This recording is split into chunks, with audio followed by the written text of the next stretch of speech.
أعوذ بالله من الشيطان الرجيم.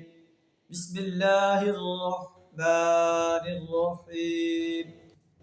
والله يعلم ما تسرون وما تعلنون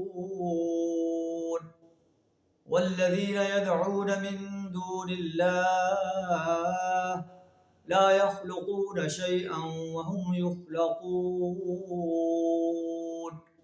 صدق اللہ العظیم.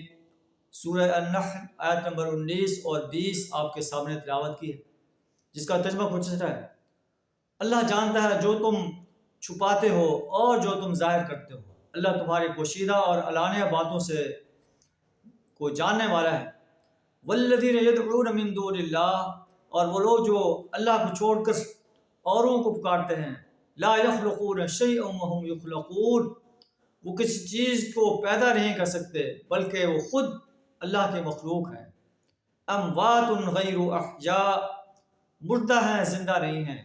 وما یشعرون ایان یبعثون، اور انہیں اس بات کا شعور بھی نہیں ہے کہ کب وہ دوبارہ زندہ کر کے اٹھایا جائے. تو اللہ فرماتا ہے کہ اللہ کو چھوڑ کر جن انسانوں کو، فرشتوں کو، جنوں کو، انبیاء کو، صلحاء کو، قبروں میں مدفون نیک انسانوں کو، مزاروں میں دفن ایک انسانوں کو تم اللہ کو چھوڑ کر پکارتے ہو. اموات، وہ مردہ ہیں، غیر احیاء، زندہ نہیں ہیں. ان کو کیوں پکارتے ہو؟ اس اللہ کو پکارو جو زندہ و قیوم ہستی ہے. اللہ لا الہ الا ہو الحی القیوم، جو زندہ و قیوم ہستی ہے.